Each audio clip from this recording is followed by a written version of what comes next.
¿Cómo evaluar en las condiciones actuales de contingencia sanitaria? Es la pregunta que todos los docentes, autoridades educativas y funcionarios de gobierno debemos responder. Sin embargo, el tema de la evaluación representa también una oportunidad inmejorable de explorar áreas de oportunidad que tal vez ya eran visibles antes de la pandemia. Es decir, siempre han estado ahí.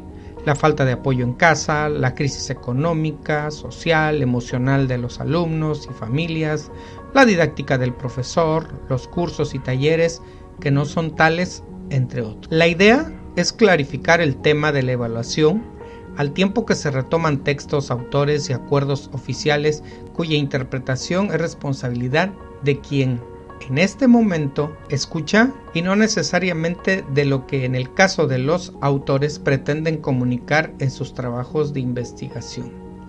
Dicho lo anterior, se debe tener presente hoy más que nunca que en educación básica es imperativo remitirnos al Plan 2017 para entender desde el principio pedagógico evaluar para aprender, que el docente es el encargado, nadie más, de la evaluación de los aprendizajes de los alumnos y que el enfoque formativo deberá prevalecer en todas las acciones de mejora que se realicen. En este sentido, una calificación o una descripción sin propuestas de mejora resultan insuficientes e inapropiadas para mejorar su desempeño. Es decir, la evaluación en el aula es, como afirma Beatriz Piccaroni, potencialmente una herramienta didáctica. Entonces, ¿cómo conciliar el enfoque formativo de evaluación con los requerimientos administrativos que solicitan asignar una calificación, donde el docente cumple con la función social de certificar grados y aprendizajes? En el marco de la contingencia sanitaria, el problema no es la calificación, sino el mal uso de los sistemas de calificaciones en condiciones de excepción. Algunas legítimas inquietudes surgen. ¿Cómo asignar una calificación a un alumno del que no sabemos nada desde el inicio del ciclo escolar? ¿Es justo aprobar un alumno que, según el profesor, no tiene interés en la escuela?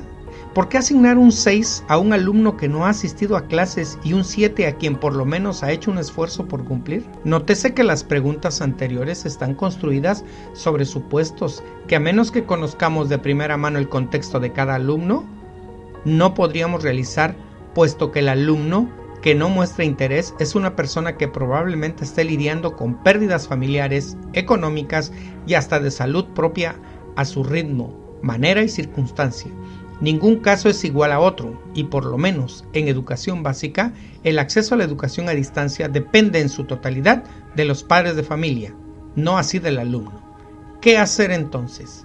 No hay fórmulas ni guías para resolver la parte certificativa de la evaluación, pero los docentes sí podemos elegir no ser parte de la máquina de exclusión en la que se ha convertido el sistema educativo mexicano. Más preocupado en construir la percepción de que aprende en casa 2, es un éxito que en brindar a docentes, autoridades y padres de familia las condiciones para que efectivamente así sea, aprovechando que no existen contrapesos efectivos. Entonces, asignar una calificación reprobatoria a un alumno en estas condiciones es convertirnos en un engranaje de esa maquinaria en contra del alumno y a favor de un sistema de simulación perverso. Es una doble victimización de los nadie, de los hijos de nadie, de los dueños de nada, que no tienen nombre, sino número, como dice el poema de Eduardo Galeano. En estas condiciones los docentes debemos ser capaces de actos revolucionarios y no hay nada más subversivo que enseñar a los más vulnerables. ¿Cómo? Con creatividad. Desde la gestión escolar y la intervención pedagógica, cada miembro del colectivo escolar debe hacer su trabajo.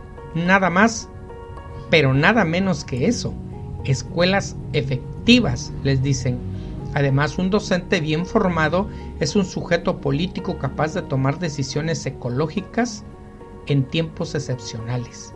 En el tema de evaluación formativa y certificativa, además del plan de estudios de educación básica, se pueden consultar los 4 cuadernillos de la serie Herramientas para la evaluación en educación básica y los artículos de Ravela y Piccaroni sobre el tema que retan el concepto tradicional de tarea y calificación con el que fuimos educados la mayoría de nosotros. Algunas notas y consideraciones importantes sobre el trabajo de estos últimos autores son los siguientes.